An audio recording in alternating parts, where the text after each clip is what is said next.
Hey guys, welcome back to the channel. It's time for what did I pick up at the comic shop this week. So let's go ahead and start with the book of the week, Escape, issue number 3. So we're 3 issues in to this Rick Remender and Daniel Acuna story, talking about Milton, who is our fighter pilot that got downed in a dogfight, and now he has to try to hide behind enemy lines. And it's mainly an issue that moves really quickly, and it doesn't stop a whole lot of places. But the point is, he's got to find some safe harbor, some safe shelter to find. And through it all, it's a very chaotic type of narration. For example, he's running and he's trying to hide. And it says moonlight to doorway, doorway to street, the street to, the time bomb behind ticks. Blind luck gets me across the street. Meanwhile, he's taken out a guard earlier in this issue, and his compatriots, the guard's compatriots, found his body. And so they say he's dead. The bomber pig must be nearby. Lock the perimeter. He does not leave the building. And then they see that he's already escaped and made it out of the building. So now the chase is on, and he's got to find a safe place. But his knee got hurt earlier in the issue, and so he's trying to run on a busted knee. Then he comes to a precarious position, and he's either going to take a 30-foot fall down barbed metal and broken glass, or what's behind. So Milton does the only thing he can do, and he jumps. This is the closest thing to a Rambo comic that you're going to get this month, or at least this week. It's got all of the excitement of a war film, something that really stands out, and it's big, it's loud. You never know where the hits are going to come from. It's like a dogfight in and of itself. He's having to duck and dodge and move and flank all of these other characters that want him dead. And because he's on the other side of things. So it's not a political ideology book. It's not anything like that. Instead, it's a story about finding home, finding a place where you belong, finding a place where you can go and sit and have peace and quiet and tranquility before attacking the next storm. I've got a coworker that when she does a particular group, she talks about that you're either about to enter a storm in life. Well, let me go back to the beginning. She talks about certain situations in life and where you find yourself. You're either about to go fly into the storm, you're in the middle of the storm, or you're coming out of the storm. Right now, he's in the middle of the storm. He's trying to find some place that he can call safety, that he can feel like he doesn't have to run just for a minute, just to catch his breath. So he's not afraid necessarily. He believes in his cause. He believes in his orders. He believes in his commanders. But at the moment, Milton has got to look after Milton, and that's it. So this is an excellent book by Rick Remender. It's right up there with The Sacrificers and all of the other books that Remender's done over the years. Fear Agent. I think he did a run on Cap with John Romita Jr. years ago. So Escape, issue number 3, was the book of the week, and I would say well-deserved.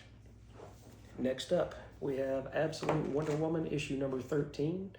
I'm probably going to have to start culling some books again, guys. I've just got so many, and some of these, are getting close to being finished. Like News from Fallout. It's only got one more issue. But this is part 1 of part 2 of The Price. And this was written by Kelly Thompson with art by Mateus Bergara, and Jordi Belair is the colorist, with Becca Carey as the letterer. And this also is just a all-out action issue where Diana is fighting some sort of electrical creature, and she keeps going back and forth to all of these different sites to try to stop this thing, and it never speaks. All it does is proceed to come out and just whip her and then move on, you know. And she can't seem to figure out whether it's electric based, whether it's got magic. She doesn't know what it is.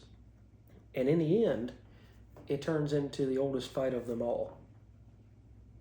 The name of the story is The Price. And so I'm not going to give it away who it is, but that should tell you something.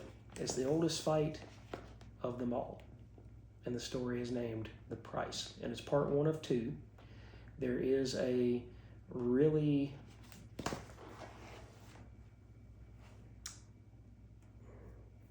what's the word I'm looking for? Sometimes the art is very in your face, and then sometimes it is very, I cannot think of the word that I'm trying to use here. But I'll have to think about what I'm trying to say. It's not overt, it's covert, but I cannot think of the word that I'm trying to use for that artwork, so I'll have to come back to it. But this book overall still maintains its great pace, its great story. Kelly Thompson is telling one hell of a absolute Wonder Woman story. I might check out, just in the cost of saving a few dollars here and there, for a couple of months after The Price Part 2 next month. But we'll just have to wait and see. If it absolutely blows me away, then I will definitely be back for issue 15 when it comes out.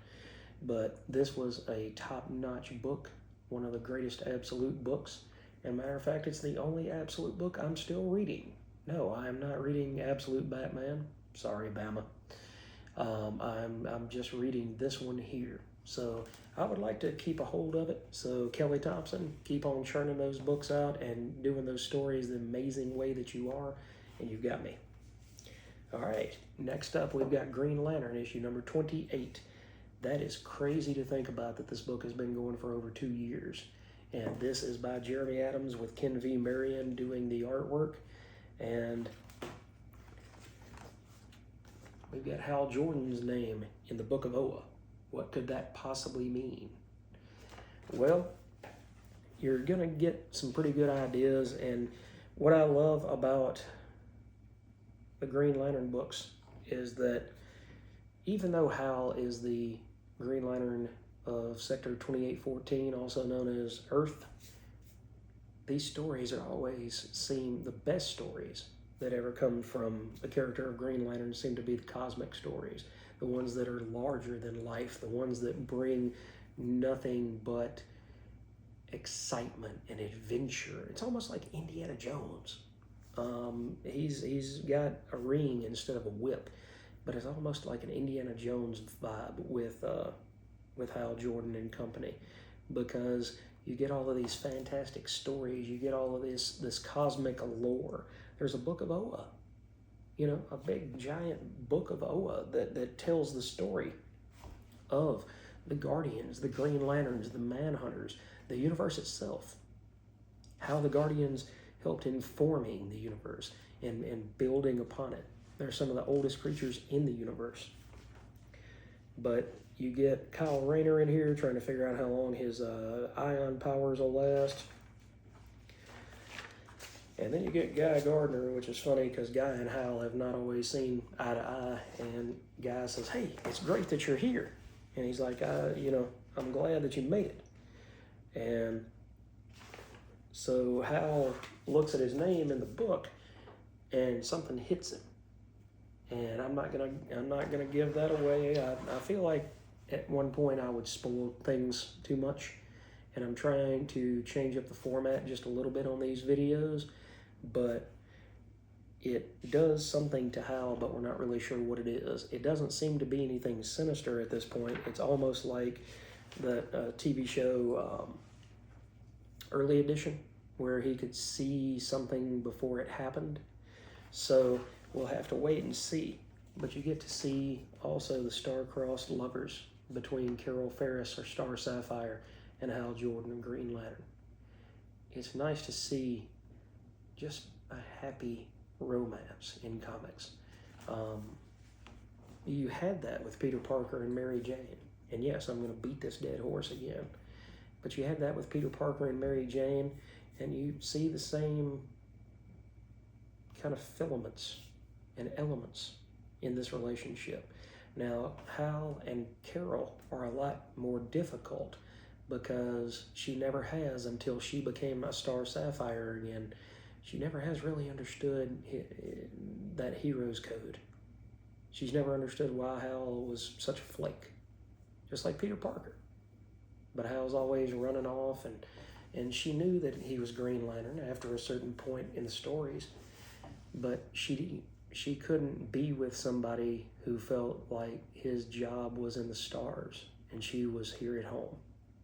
Carol Ferris is not a homemaker. That's not what she does. That's not who she is.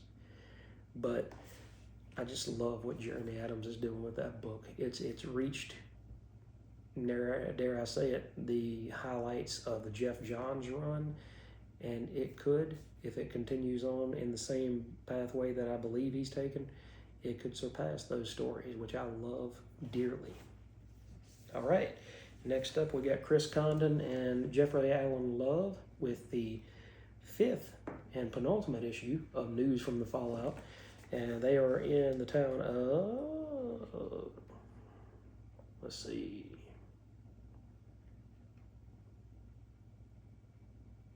Deadwater, I believe it is called, and you still get this almost like airbrushed artwork by Jeffrey Allen Love. So everybody is in shadow, everybody's in profile, and you get to see this, but you get to see the story of what happened and how the same kind of thing happened before. And it was a meteorite that got split open, and it created spores, and it unleashed spores all over the world. And during that time, people were the same. They changed from being regular Joes to undead, a zombie-like. And so this character here is telling the story of what happened before Deadwater. So he says, I'm going to use this Gatling gun to get my revenge for my friends and my family that used to live in this town before it became Deadwater, before it became, something different because of these spores. So he sends them through the tunnels, and the tunnel is supposed to send them to Vegas, where they might have a chance.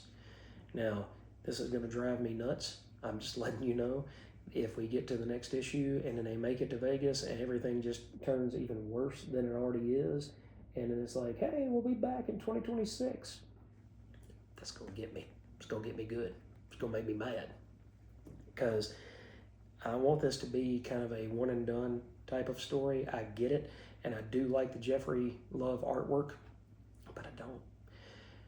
I like it, but I don't love it.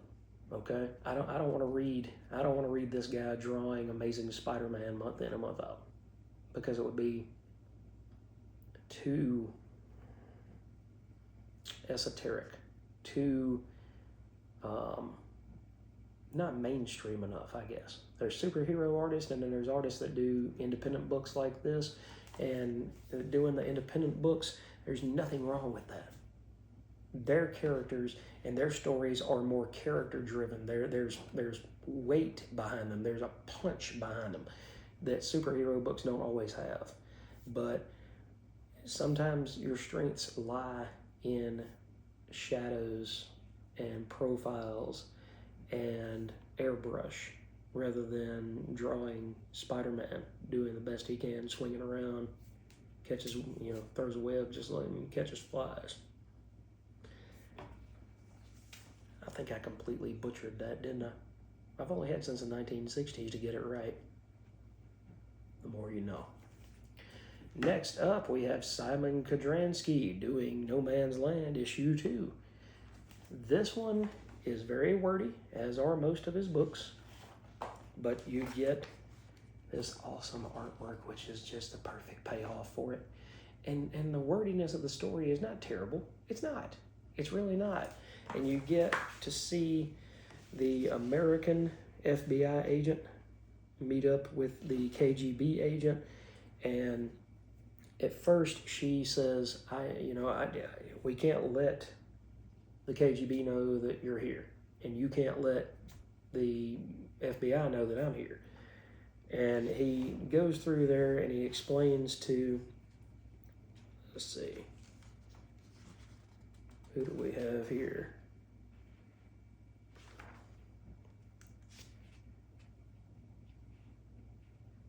So it's Collins on the U.S. side, and it's Sonia Fedorov.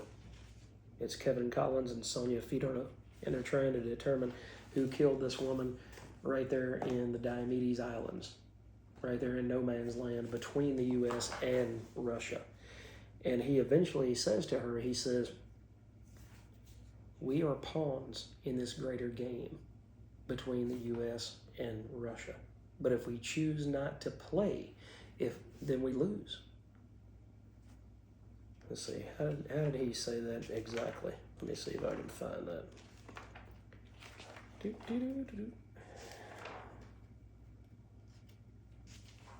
He says, to be honest, I don't have much of a choice. We were sent here because our political elite needed to maintain their aggressive positions towards each other. We're just pawns on the board. We don't play, we get played. I just want people to know that even places like this can be safe and that their governments will always protect them. That's our job. So to him, it's just another job. It's a job of going out there and saying, you know what, even if you're in BFE, if you know what that means, you know what that means. I'm not going to go there. But even when you're in that area, there will be somebody there to protect you. You will be safe. Because a lot of people, at the end of the day, they just want to feel safe. They want to know I can come home and nobody's going to have kicked my door in, taken all my things that I've worked for, hurt and killed my family. Everything will be safe and quiet and nice and peaceful when I get home. And that's what they want. Whether it be men, women, kids, everybody wants to come home to peace. Well, most people. There's always those red-faced brutes and people that just, in the words of Michael Caine, just want to watch the world burn. But 99% of people want to come home to a nice, quiet house that they know is safe. And so that's why Kevin Collins got pulled back in for one last mission before he can actually retire. He's got to go out here to these Diomede Islands and figure out who killed this girl and why. All right, guys, we've only got a few more books to go. We've got Skinbreaker, issue number 2 by Robert Kirkman and David Finch. And in here we get Enoch and Enor and Thule. And Enoch is going to have to fight Enor for the attempt to be champion, the chance to be the chieftain of his people. And this artwork by David Finch, man, this is the first time I've seen David Finch do interiors in a long time. To me, this looks like some of the greatest stuff he's ever done. It's Aphrodite 9 level type detail. I'll show you a picture here in just a minute. Let's see if I can find it. But these two have to fight to determine who's going to be the champion, who's going to be the chieftain. And it's a fight to the death. It's not something that either man can, oh, I'm hurt, I yield. No, you don't yield. This only ends one way. And I'm not going to say who's who, but that is one awesome splash page. And look at the amount of line work. That's supposed to be hair and detail and cross hatching. And then you've got that on the chieftain as well, if that's the chieftain. And let's see, here is, look at that, man. Look at that. You can stare at that all day long and study it and say, man, that is one awesome, awesome portrait of somebody that I don't even know. You get to see all the detail there, and he's got the scar. That, to be honest, I kind of see where Jim Chung, I think, gets his artwork from. Although Chung has been penciling about the same amount of time as David Finch, I think, then you can look at that and it almost looks like, who was it, Skink out of Scion. You get that across that mouth, and it's almost got a Jim Chung type of feel to it. Okay, there's that. And you think that's about as good as it gets. David Finch steps it up a notch, man. That is just awesome. That artwork is great.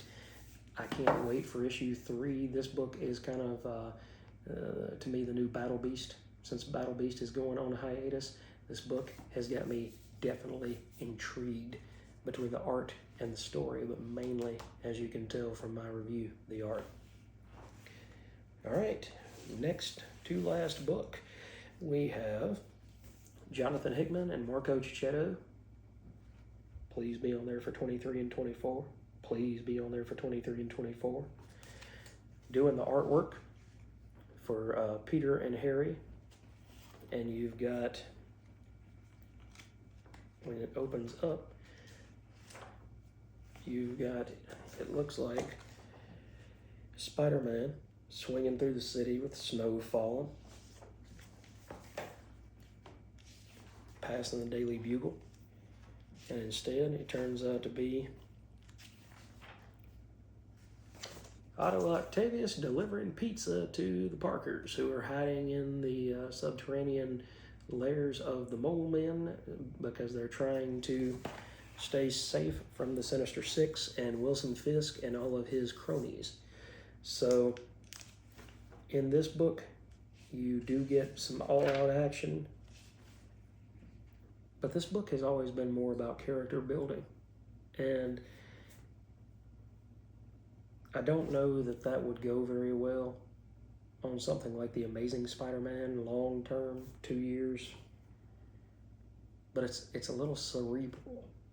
It's a little more nuanced than Spidey going and fighting a new villain each and every issue. Instead, you get character growth, you get character development.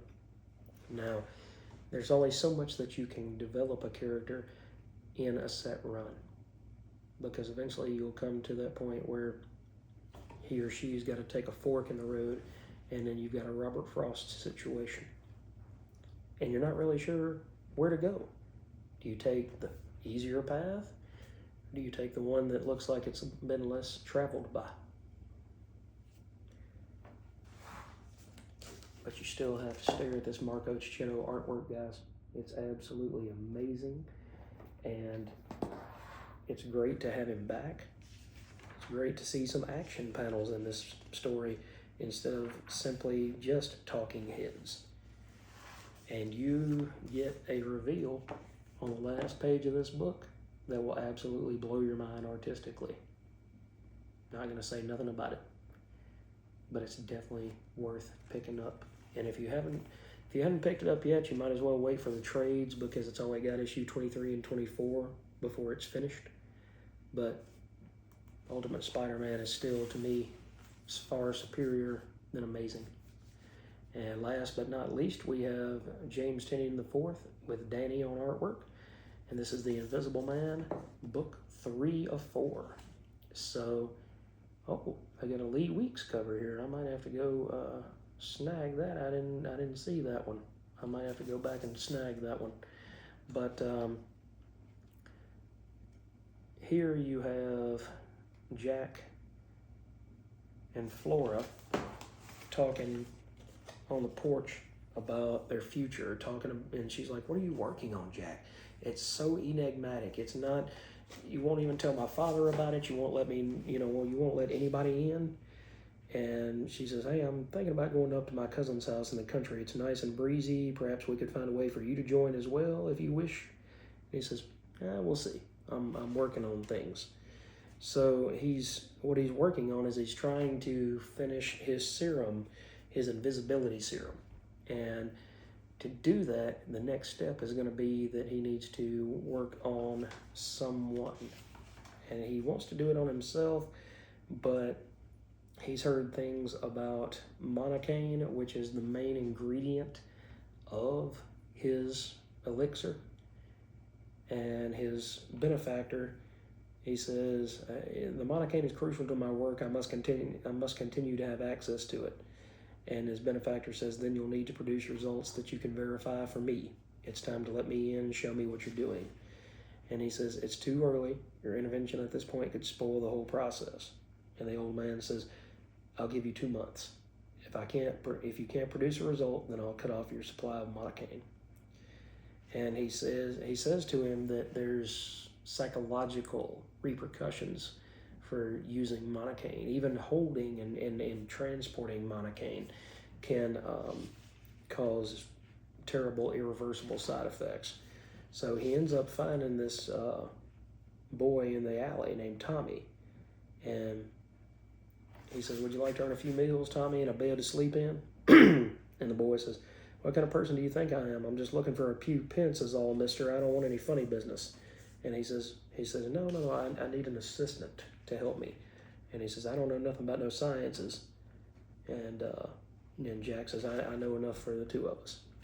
And so you come to find out that this cover here is a little more telling than what I'm going to let on, but it is absolutely fun. Just like all of the other Universal Monsters books have been, this one is top notch. You guys should definitely check it out. And that's it, guys. That's what I picked up. That's what I've read this week. What are you guys reading? What new books did you pick up? Did you get in on the blind bag craze last week with Mark Spear's Monsters? I did not, as you can see.